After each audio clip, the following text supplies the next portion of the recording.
పరిశుద్ధ గ్రంథంలో అపోస్తుల కార్యములు 11వ అధ్యాయం 12వ వాక్యాన్ని నేను చదువుతాను.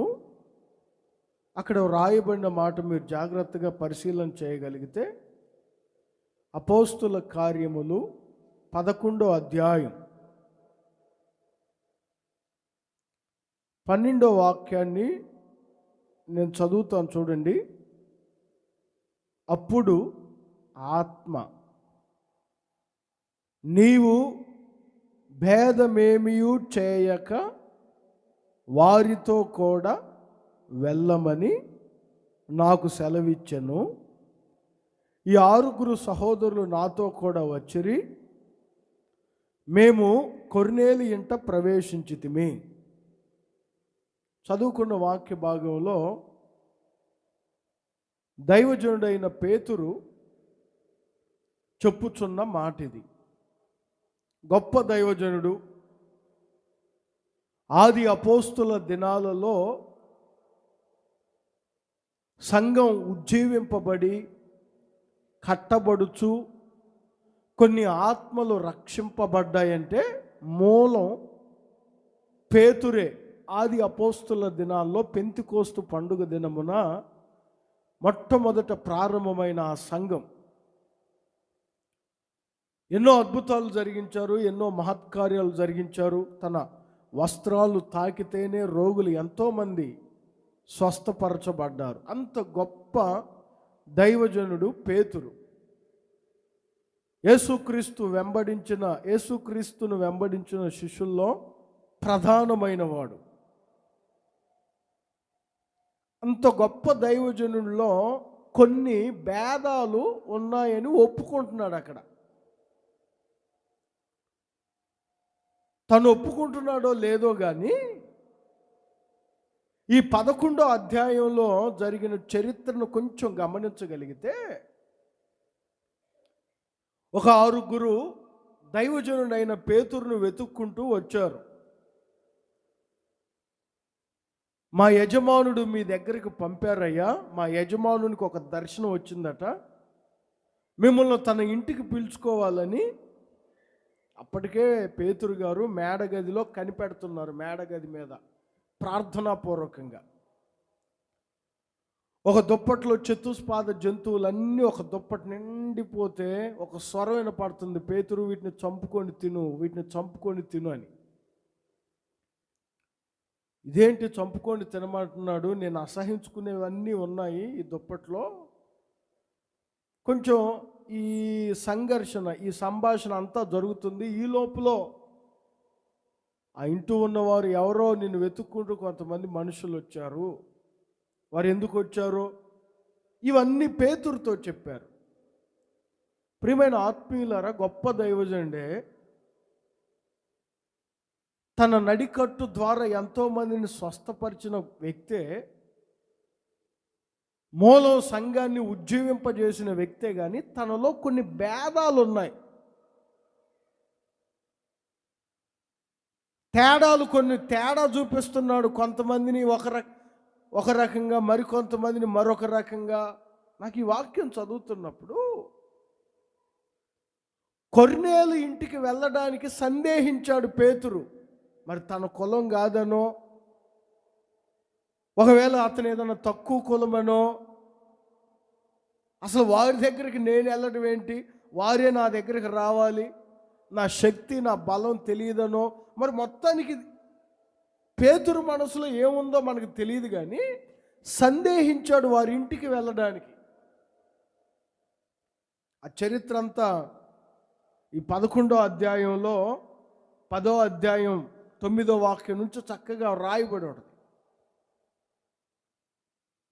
చాలాసేపుడికి అసలు వెళ్ళడానికి ఇష్టపడలే వారింటికి.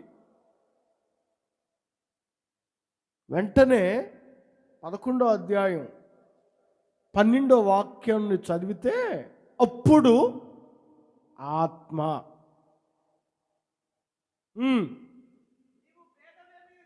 భేదమేమీ చేయవద్దు,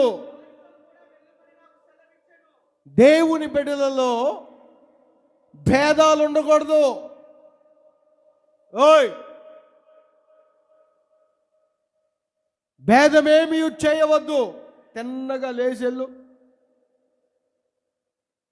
వెళ్ళి ప్రవేశించు. అక్కడ ఒక గ్రామమే నీ కొరకు ఎదురు చూస్తుంది. ఒక ప్రాంతమే రక్షణ కొరకు ఎదురు చూస్తుంది. నువ్వు వెళ్ళువాయా బాబు అంటే, వాళ్ళు నా కులం కాదేమో, వాళ్ళు నా మతం కాదేమో, వాళ్ళ దగ్గరికి నేను వెళ్ళేదేంటి, కొంచెం సందేహం ఉంది తన మనసులో. దేవుడు అంటారు, నీవు ఆత్మ అంటుంది, నీవు భేదమేమీ చేయక. ప్రియమైన ఆత్మీయులారా, ఈరోజున దేవుని బిడ్డలలో పేతురులాగా ఆత్మను పొందుకొని ఉన్నాం. పేతురులాగా ప్రారంభం నుంచే క్రైస్తవ్యాన్ని పట్టుకొని క్రీస్తు కొరకు ఎన్ని నిందలైనా అనుభవిస్తూ జీవిస్తున్నాం. పేతురు వలె సంఘములో ఉజ్జీవకరంగా ఉన్నాం. ఇదిగో పేతురులో ఉన్న భేదాలు నీలో ఉన్నాయా? ఈ రాత్రి ఈ సమయంలో ఒక్కసారి నువ్వు పరిశీలన చేసుకో. భేదాలు చూపెడుతున్నావా? తల్లిని ఒక రకంగా, తండ్రిని ఒక రకంగా, కుమార్తెను ఒక రకంగా, కుమారుణ్ణి ఒక రకంగా, పొరుగువారిని ఒక రకంగా, ఇంకొకరిని ఇంకొక రకంగా. భేదమేమీ చేయక. తేడాలు చూపించొద్దు. వాక్యం అంటుంది, నువ్వు భేదమేమి చూపెట్టొద్దు. పేతురు, ఎందుకు సందేహిస్తున్నావు? భేదమేమీ చూపక నువ్వు వెళ్ళు. మొత్తానికి పేతురు వెళ్ళారు. పేతురు వెళ్ళిన తర్వాత ఆ ఇంట్లో చాలామంది రక్షణ పొందారు. అంతేకాదు, ఆ చుట్టుపక్కల ఉన్న వారందరూ రక్షణ పొందారు. ప్రియమైన ఆత్మీయులారా, దేవుని బిడ్డలముగా మనలో తేడాలు చూపించే బుద్ధి, ఇంకోటి భేదాలు చూపించే స్వభావం ఉండకూడదు. భేదాభిప్రాయాలు ఉండకూడదు.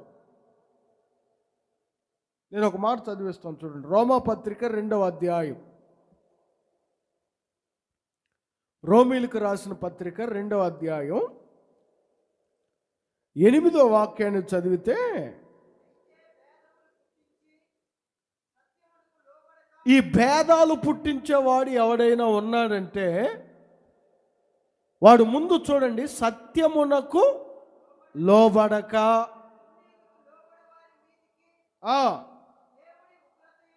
ఇక్కడ 2 విషయాలు పరిశుద్ధుడైన పౌలు గారు చెప్తారు. భేదాలు పుట్టించే స్వభావం ఎవరిలోనైతే ఉంటుందో, భేదాలు కలుగజేసే బుద్ధి ఎవరిలోనైతే ఉంటుందో, మొట్టమొదట వారు సత్యమునకు లోబడరు. సత్యమనగా నేనే మార్గము, సత్యము, జీవం. యేసుక్రీస్తుకు లోబడకుండా మరి దేనికి లోబడతారు వారు అంటే, దుర్నీతికి లోబడుచు, నీతిగా నడవకుండా. అక్కడ వాక్యం అంటుంది, దేవుని ఉగ్రతకు పాత్రులుగా మారుతారు. తెలియని వారు భేదాలు చూపించినా దేవుడు క్షమిస్తారు. వారికి అర్థమయ్యేటట్లు చెప్తారు. అన్నీ తెలిసి సంఘములో ఉజ్జీవంగా ఉండి ఆత్మ పొందుచు, కుటుంబం అంతా రక్షణ పొంది సంఘములో అన్ని విషయాలలో ఆదరణకరంగా ఉంటున్న నీవే భేదములు చూపెడితే,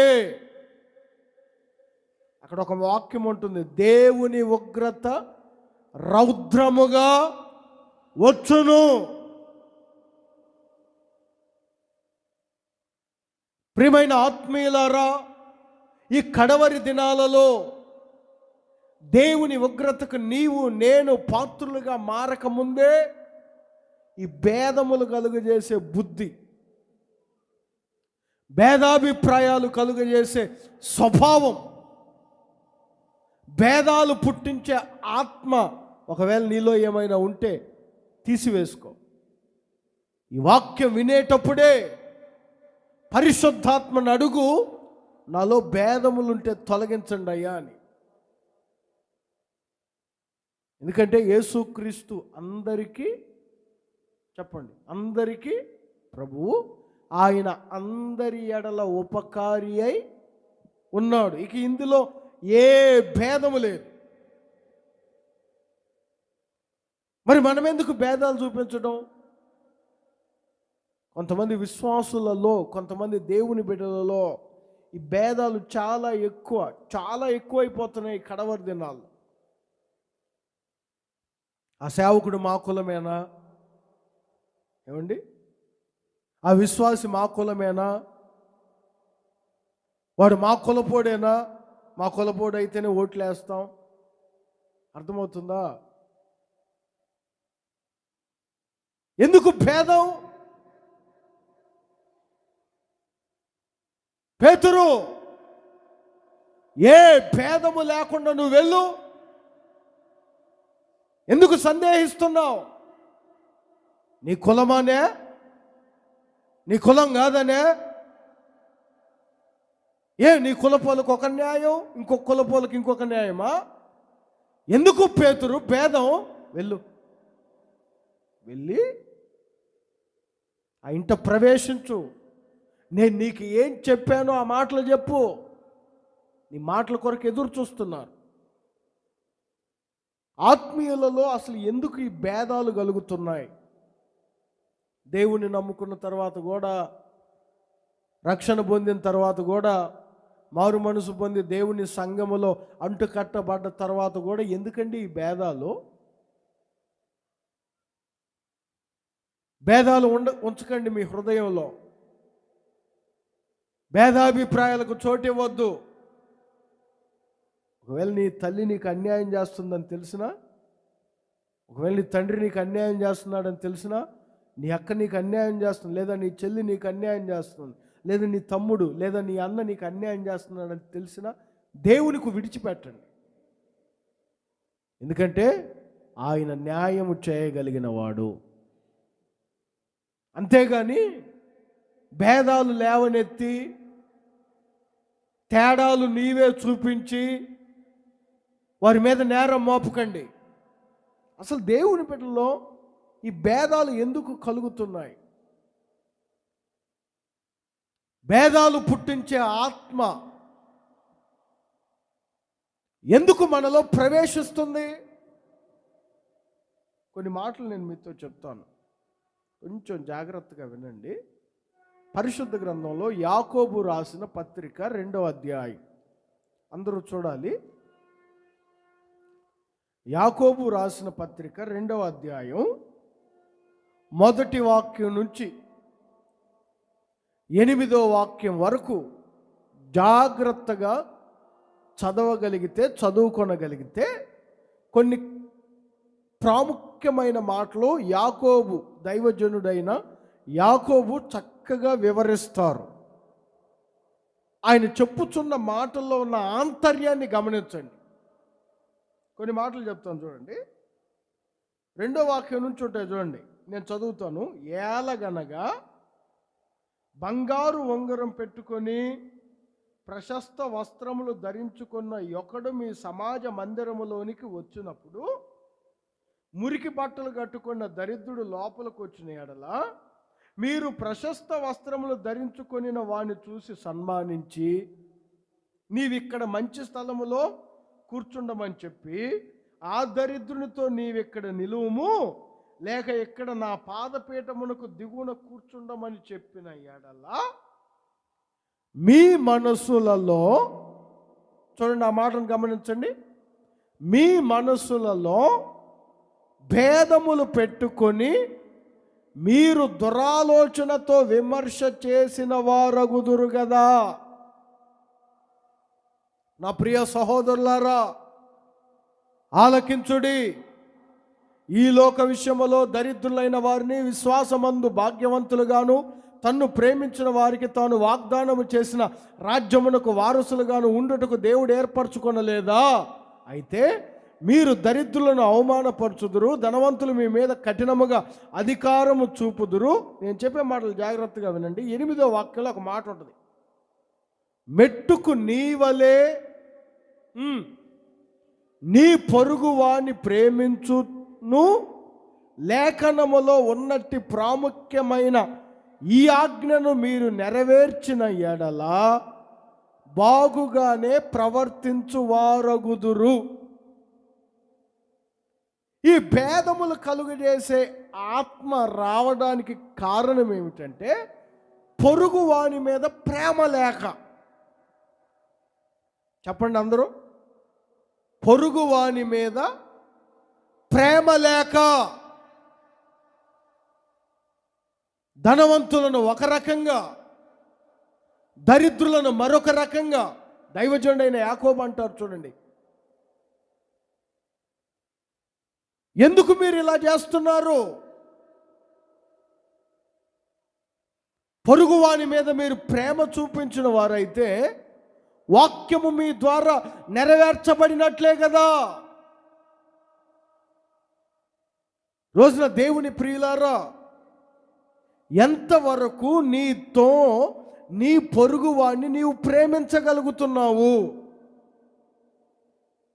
ఎంతవరకు నీ పొరుగువాని మీద నీవు జాలి పడగలుగుతున్నావు?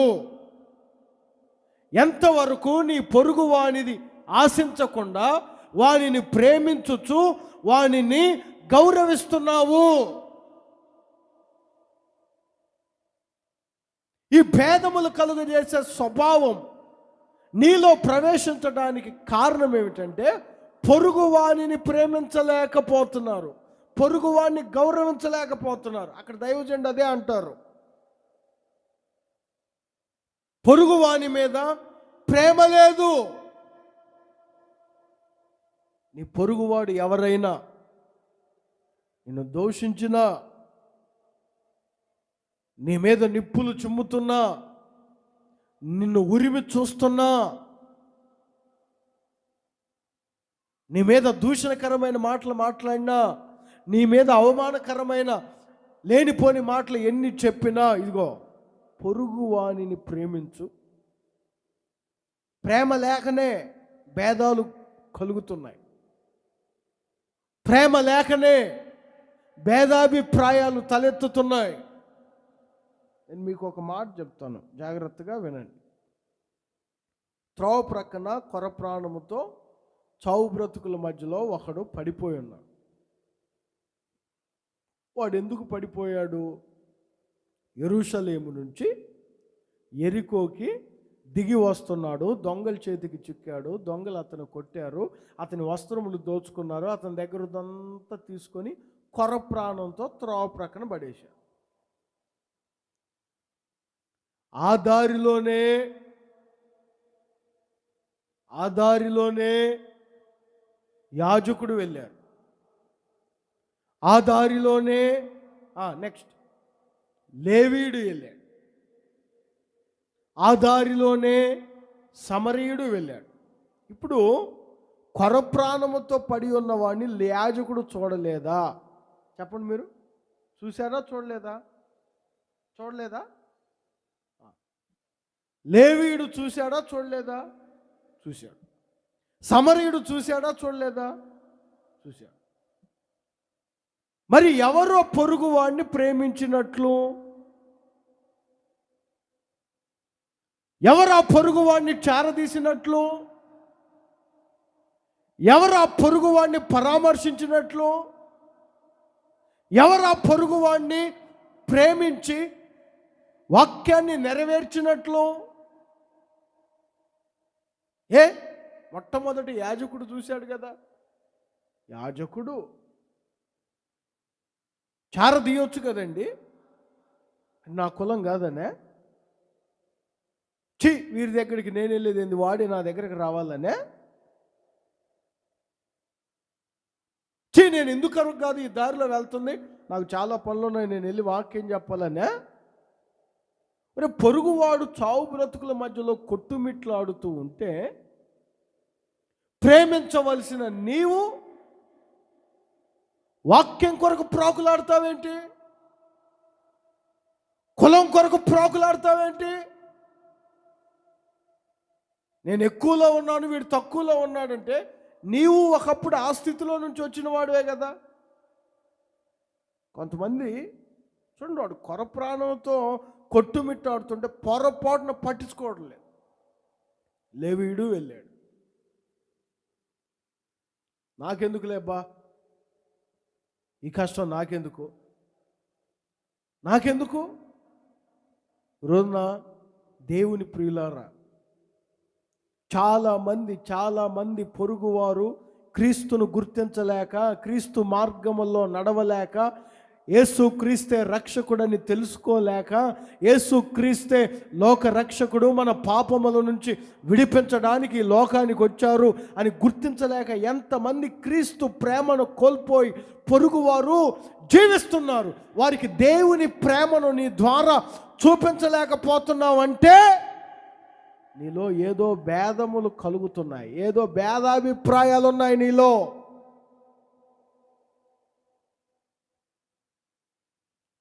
ఏవో తేడాలు ఉన్నాయి, తేడా చూపిస్తున్నావు నీవు. యాజకుడా, నీవు నేర్చుకున్నది వాడికి చూపించలేకపోయావా? లేవీడా, నువ్వు తెలుసుకున్నది వాడికి చెప్పలేకపోయావా? నాకెందుకండి అవన్నీ, నాకెందుకు? కొంతమంది చూడండి, నా చుట్టూ ఉన్న వాళ్ళు ఎంతగైనా చచ్చిపోయి నేను బతుకుంటే చాలు, నేను సేఫ్టీగా ఉంటే చాలు, నేను ఆరోగ్యంగా ఉంటే చాలు. ఉండు, ఎవరు వద్దన్నారు? అయితే నీవు ఎలా ఆరోగ్యంగా ఉన్నావో, నీకు దేవుడు ఎలా ఈ స్థితినిచ్చాడో అది నీ పొరుగువాడిని ప్రేమించుతూ చెప్తే నీ ద్వారా కొర్నేలు కుటుంబం రక్షింపబడినట్లు నీ పొరుగునున్న కుటుంబం రక్షింపబడేదా కాదా? ఎంతవరకు ప్రేమిస్తున్నారు? ఆత్మీయులారా, కొంచెం వాక్యాన్ని జాగ్రత్తగా వినాలి. సమరయుడు వచ్చారు, తన్ను చారదీశారు, తన్ను పరామర్శించారు, తన్ను ఒక చోట చేర్చారు, ఆహారం పెట్టారు. నువ్వు పొందుకున్న దేవుని ప్రేమను ఏం చూపెడుతున్నావు? నువ్వు పొందుకున్న దేవుని భక్తిని ఏం చూపెడుతున్నావు నీ పొరుగువానికి? ఇశ్రాయేలు జీవితాల్లో ఇశ్రాయేలు ప్రజల గురించి ఒక చక్కటి మాట దేవుడే స్వయంగా చెప్పారు. ఇశ్రాయేలీయులారా, మీ ప్రయాణములో మీరు వెళ్తున్న దేశం పాలు తేనెలు ప్రవహించు దేశం, చాలా చక్కటి దేశం. వారు ఆ దేశంలోనికి ప్రవేశించేటప్పుడే దేవుడు వారిని చాలా విషయాలు వారికి చెప్తూ నేర్పిస్తూ తీసుకెళ్ళాడు.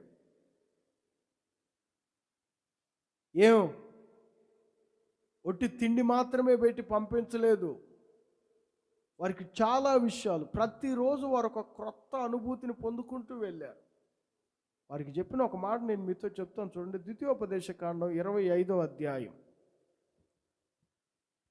పరిశుద్ధ గ్రంథంలో ద్వితీయోపదేశకాండం 25వ అధ్యాయం. ఈ 25వ అధ్యాయంలో 13వ వాక్యం నుంచి 16వ వాక్యం వరకు చదవండి ఒకరు. మీ ప్రయాణములో హెచ్చు తగ్గులు కలిగిన తూనిక రాళ్ళు నీ సంచిలో ఉంచుకొనకూడదు. నీ ఇంట్లో హెచ్చు తగ్గులు కలిగిన బుద్ధి ఉండకూడదు. నీకిచ్చుచున్న దేశములో నీవు దీర్ఘాయుష్మంతుడు వగునట్లు తక్కువవి కాని న్యాయమైన తూనిక రాళ్ళు నీవు ఉంచుకొనవలెను. తక్కువది కానీ హెచ్చు తగ్గులు కలిగిన స్వభావాలు ఉండకూడదు, భేదాలు ఉండకూడదు.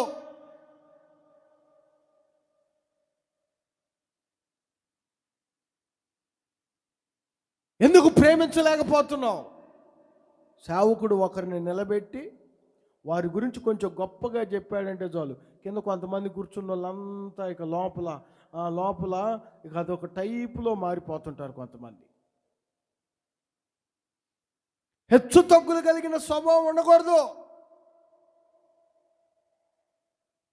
ఏమండి, ఇద్దరు ఒక చోట పరిచర్య చేస్తున్నప్పుడు, నలుగురు ఒక చోట పరిచర్య చేస్తున్నప్పుడు, ఐదుగురు ఒక చోట పరిచర్య చేస్తున్నప్పుడు వారి మధ్యలో హెచ్చు తగ్గులు కలిగిన బుద్ధులు ఉండకూడదు. యోబు గ్రంథంలో ఒక మాట రాయబడి ఉంది, 42వ అధ్యాయం 10వ వాక్యం. యోబు గ్రంథం 42వ అధ్యాయం 10వ వాక్యాన్ని చదివితే అక్కడ ఒక మాట క్లుప్తంగా రాయబడి చూడండి. యోబు తన స్నేహితుల కొరకు ప్రార్థన చేయగా అతని క్షేమస్థితిని మరలా దయచేసెను, అధికముగా దేవుడు కలుగజేసెను. ఇక్కడ రాయబడిన మాటను జాగ్రత్తగా పరిశీలించండి. తన స్నేహితుల కొరకు ప్రార్థన చేయగా, ఎవరు ఆ స్నేహితులు తెలుసా మీకు? యోబు ప్రార్థన చేసిన స్నేహితులు ఎలాంటి వారో తెలుసండి? యోబు అంత వేదనలో కూడా ప్రార్థన చేసిన స్నేహితులు ఎలాంటి వారో తెలుసా? దేవుడే స్వయంగా తన స్నేహితుల గురించి చెప్తారు. 42వ అధ్యాయం 7-8 వాక్యాల్లో చూడండి. చదివితే మీరు ఆ మాటలు జాగ్రత్తగా, 42వ అధ్యాయం 7-8 వాక్యాలు. తరువాత తేమానీయుడైన ఎలీఫజుతో ఇలాగనెను, మీరు యుక్తమైనవి పలకలేదు. యుక్తమైనవి చెప్పండి, అందరు చెప్పండి. యుక్తమైనవి పలకలేదు.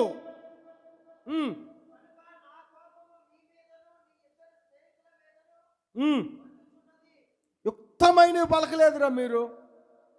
అంత మంచిగా మాట్లాడేవారేం కాదు యోబు స్నేహితులు. యోబు దగ్గరేమో పిల్లిలాగా కూర్చునేవారు, యోబును దాటి వెళ్తే పులుల్లాగా లేనిపోని మాటలన్నీ చెప్పేవారు. అన్ని చెప్తున్నా, యోబుకి అన్ని తెలిసినా, ఇదిగో నీ స్నేహితులు ఇలాంటి వారు యోబు, ఇలాంటి వారు యోబు అని తెలిసినా, యోబు చూడండి, యోబులో భేదాభిప్రాయాలు ఏమీ లేవు. తన స్నేహితుల కొరకు చెప్పండి, తన స్నేహితుల కొరకు ఏం చేస్తున్నాడు? రే, నీ గురించి యుక్తమైన పలకలేదురా బాబు, నిన్ను నీచంగా మాట్లాడారా, బురద లేకుండా జమ్ము పెరుగుతుందా, ఏదో చేయకూడదు చేసి ఉంటాడులే అని అన్నారా. అవన్నీ నాకెందుకండి, దేవుడు చూసుకుంటారు. నా పని ఏంటో తెలుసా? పొరుగువాడిని నేను ప్రేమించడమే. ఈరోజున ఎందుకు భేదాలు కలుగుతున్నాయి నీలో? ప్రేమ లేక,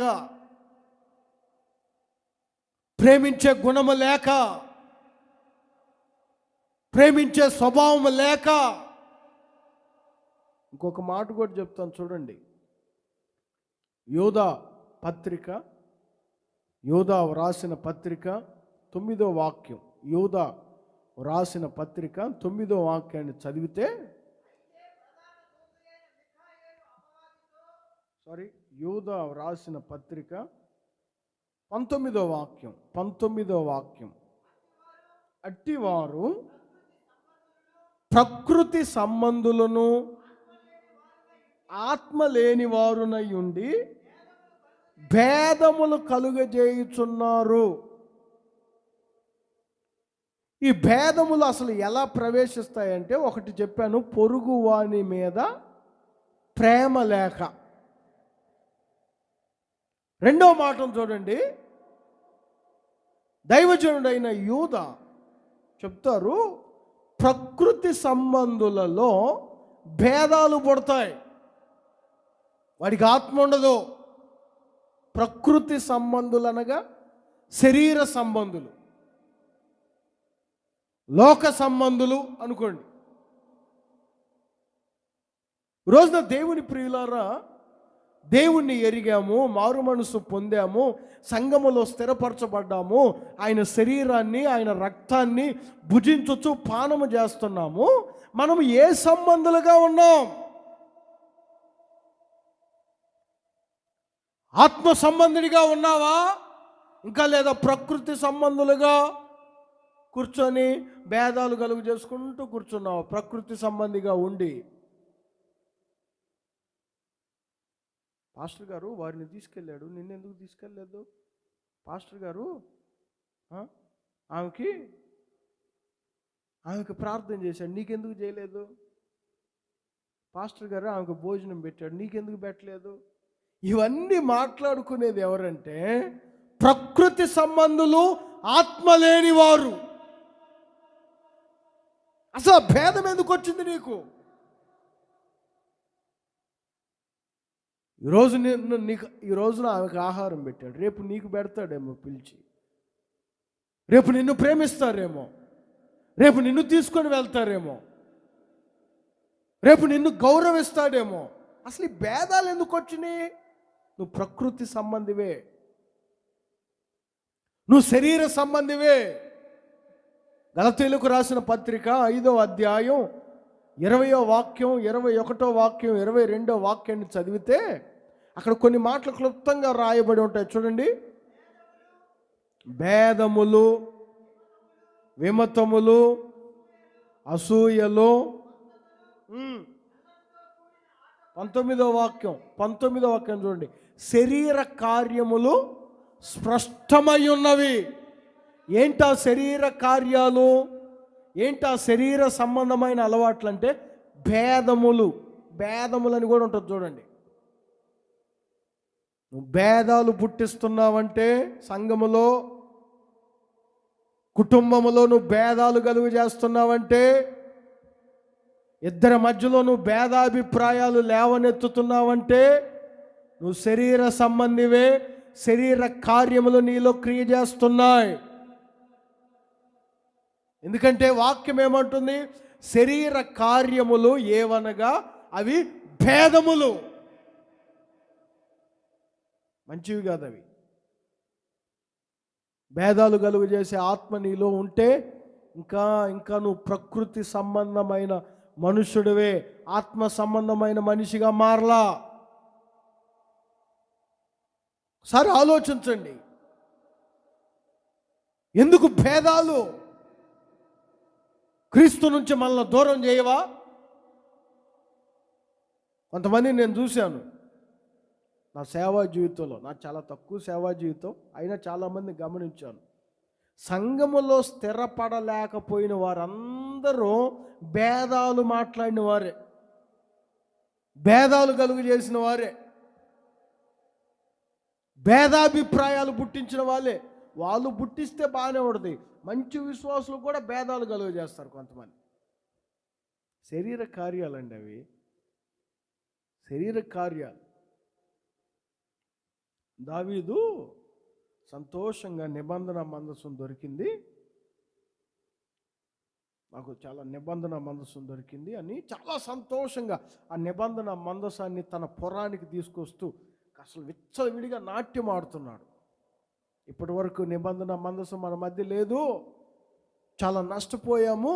ఓబేదెదోము ఇంట్లో ఉంది, అతను ఆశీర్వదించబడ్డాడు, అతను దీవించబడ్డాడు. ఇక మన మన మన మన పురానికి మనం తీసుకొచ్చుకుందాము, మన రాజ్యానికి మనం తీసుకొచ్చుకుందామని సంతోషంగా నాట్యం ఆడుతున్నాడు, పరవశిస్తున్నాడు. ఒక రాజు అయ్యుండి తన స్థానాన్ని కూడా మరచి ఈ పిల్లను గ్రోవి డ్రమ్ములు వాయించే వాళ్ళ మధ్యలో అసలు మైమరిచిపోయి అంతగా పరవశిస్తున్నాడు. ఇక దేవుడే నా కళ్ళ ఎదుటున్నాడని. దావీదు యొక్క భార్య అంతఃపురంలోంచి కిటికీలోంచి చూసింది. కొంచెం జాగ్రత్తగా ఉండండి. దావీదు భార్య, తన పేరేంటో తెలుసా? మీకాలు. ఇక అదంతా అయిపోయింది, ఆ కార్యక్రమం, ఊరేగింపు కార్యక్రమం అంతా అయిపోయి దావీదు అలా వస్తే అంతఃపురంలోకి, నా భర్త రాజు. ఎవరు తన భర్త చెప్పండి? మీకాలు భర్త ఎవరు? దావీదు. నా భర్త రాజు. ఒక రాజు అయ్యుండి నువ్వేంటిరా వారి మధ్యలో డ్యాన్సులు వేస్తున్నావు? చూసావా, తనకు లేని మైండ్ కూడా, తనకు లేని భేదాన్ని కూడా తన భార్య కలుగజేస్తుంది. చూడు, తనకు లేదు, అసలు ఆ స్వభావమే లేదండి. దేవుని మందిరంలో అందరూ సమానులే. ప్రత్యక్ష గుడారంలో అందరూ దేవుని ఎదుట సాగిలపడవలసిన వారే, దేవుని ఎదుట అందరూ సంతోషించవలసిన వారే, కలెక్టర్ అయినా ఆఫీసర్ అయినా అందరూ ఆరాధించవలసిన వారే అని దావీదు మైండ్. తన భార్య చూడండి, ఒక వ్యర్థుడు ఒకడు బట్టలు విప్పి ప్రవర్తించినట్లు నువ్వేంటి పిచ్చోళ్ళలాగా ప్రవర్తిస్తున్నావు. నేను ఆ వాక్యాన్ని బాగా చదివితే, దావీదు భార్య అయిన మీకాలు అని రాయల గ్రంథకర్త. జాగ్రత్తగా నేను చదివాను, మీరు కూడా చదవండి. ఇప్పుడు చదువుతారు చూడండి. సమూయేలు 2వ గ్రంథం 6వ అధ్యాయం. సమూయేలు 2వ గ్రంథం 6వ అధ్యాయం 20వ వాక్యాన్ని చదువుతారు చూడండి.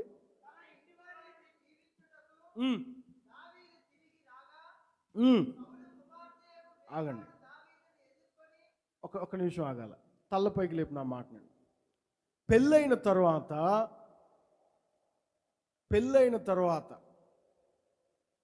దావీదు భార్య అంటారా, సౌలు కుమార్తె అంటారా? మీరు చెప్పండి. పెళ్ళైన తర్వాత మీ కూతురికి పెళ్లి చేసామనుకోండి, పలానోళ్ళ కూతురు అంటారా, పలానోళ్ళ భార్య అంటారా? చెప్పండి, ఏమంటారు? దావీదు. కానీ అక్కడ చూడండి, ఆమె ఒక మంచి గుణవంతుడైన దావీదు పేరు రాయడానికి కూడా ఇష్టపడలే. అక్కడ ఏమంటున్నారు తెలుసా? సౌలు కుమార్తె అయిన మీకాలు. సౌలు ఎవరో తెలుసా? శరీర సంబంధి, భేదాలు కలుగు చేసిన వాడు, భేదాభిప్రాయాలు లేవనెత్తి రాజ్యానికి పదవికి సింహాసనానికి దూరమై పగలు ప్రతీకారాలు పెట్టుకొని దావీదును చంపడానికి తిరిగిన ఒక లోక సంబంధి, ఒక శరీర సంబంధి. అందుకే పరిశుద్ధాత్ముడు అక్కడ రాశాడు, సౌలు కుమార్తె అయిన దావీదు భార్య. ఎందుకంటే దావీదు గుణవంతుడు, దావీదులో ఏ భేదము లేదు. జాగ్రత్తగా మీరు దేవుని వాక్యాన్ని గమనించాలి. ఎందుకు నీలో భేదాలు పుట్టించువాడు శరీర కార్యములు కలిగిన వాడు, శరీర సంబంధి, వాడు ప్రకృతి సంబంధి. తనకు లేని ఆలోచన. తీతుకు కూడా ఇదే మాట చెప్తారు. 3వ అధ్యాయం 10వ వాక్యాన్ని చదివితే, తీతుకు రాసిన పత్రిక 3వ అధ్యాయం 10వ వాక్యాన్ని చూడండి. మతభేదములు కలిగించు మనుష్యునికి విసర్జించే. అలాంటి వారు ఉండనవసరం లేదు. ఎవరైనా అలా మతభేదములు కలుగజేస్తుంటే విసర్జించు, 1-2 సార్లు చెప్పి.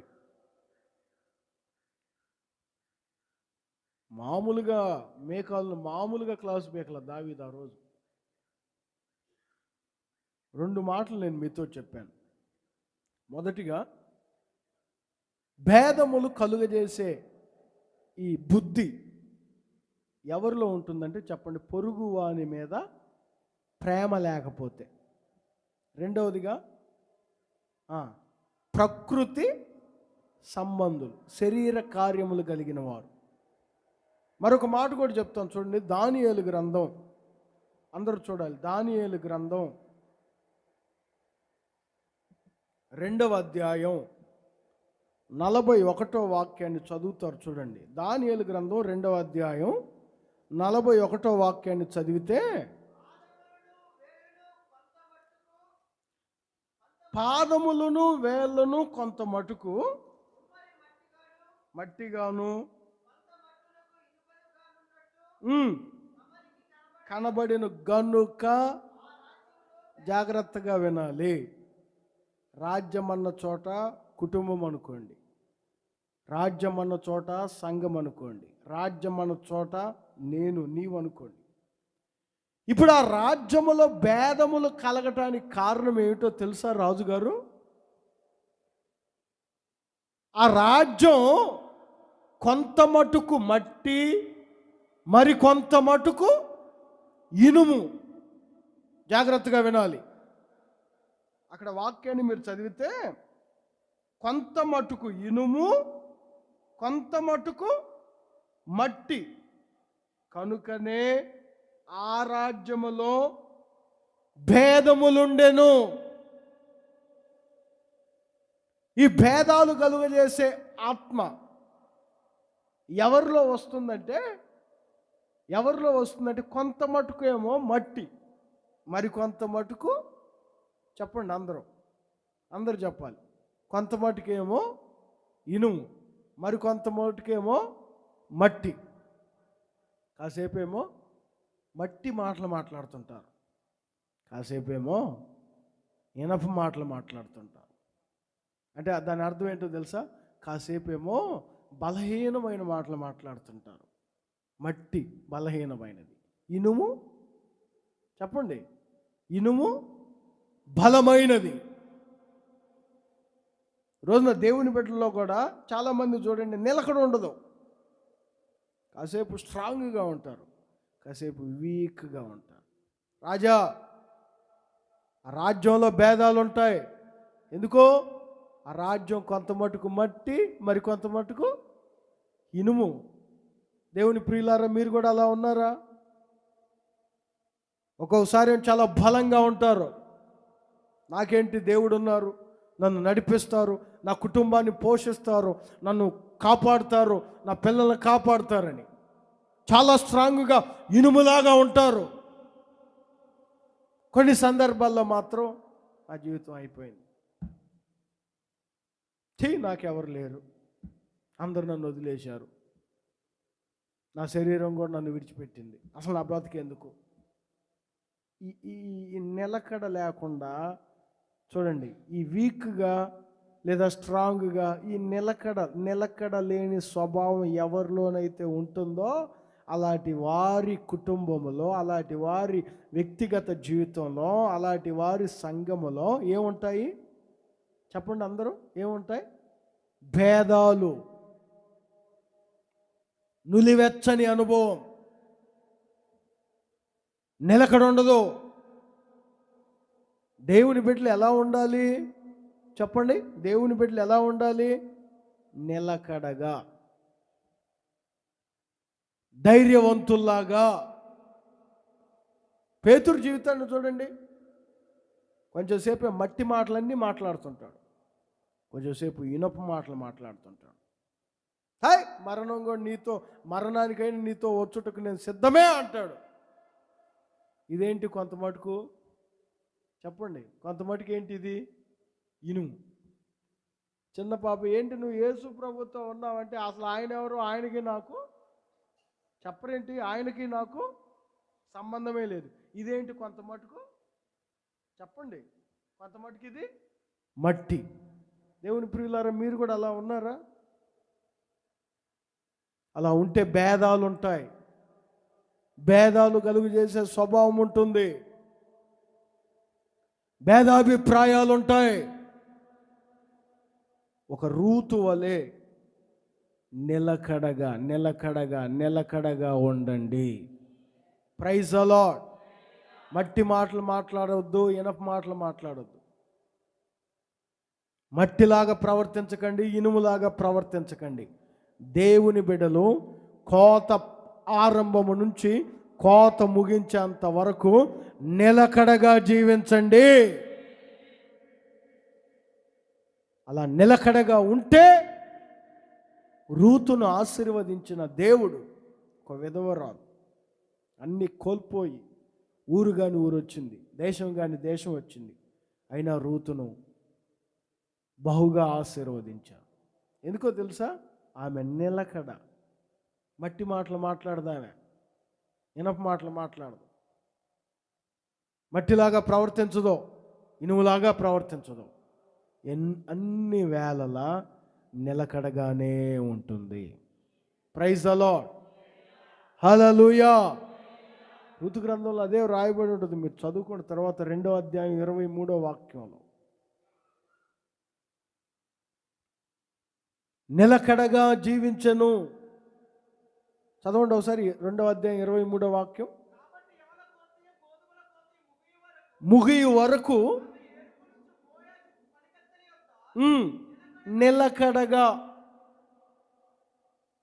నిలకడగా ఉండెను. ఇనప మాటలు లేవు ఆమెలో, మట్టి మాటలు లేవు. కొంతమంది అన్నీ చేస్తామంటారు, ఇనప మాటలన్నీ మాట్లాడుతుంటారు. తీరా ఏమండి చేయవలసిన రోజు వచ్చిన తర్వాత మట్టిలాగా, ఇప్పుడు నా దగ్గర లేవు, నా వల్ల కాదు, ఇంక నేను చేయలేను అంటుంటారు. ఎవరు చేయమన్నారు? ఎవరు చెప్పమన్నారు? ఎందుకు మట్టి బ్రతికెందుకు? ఇనప బ్రతికెందుకు? దేవుని బిడ్డవు అన్ని వేళలా నిలకడగా ఉండు. ప్రైజ్ అలా చెప్పండి గట్టిగా, హల్లెలూయా. భేదాలు, శరీర కార్యాలు భేదాలను కలుగు చేస్తాయి. కొంచెం మట్టి కొంచెం ఇనుము భేదాన్ని కలుగు చేస్తుంది. ఇంకోటి చెప్పానేంటి? పొరుగువాని మీద ప్రేమ లేకపోతే భేదాలు కలుగు చేస్తాయి. కనుక నా ప్రియమైన దేవుని ప్రియులారా, భేదాలు దేవుని బిడ్డల్లో ఉండకూడదు. అందుకే పేతురుతో పరిశుద్ధాత్ముడు గద్దిస్తున్నాడు, పేతురు భేదమేమీ చూపకుండా నువ్వు వెళ్ళు, నీవు భేదాలు ఉండకూడదు నీలో. రాత్రి దేవుడు చెప్తున్నారు, నీలో భేదాలు ఉండకూడదు. భేదాలు కలుగజేసే మనసు నీలో ఉంటే ఇప్పుడే ఈ స్థలంలోనే విడిచిపెట్టి వెళ్ళండి.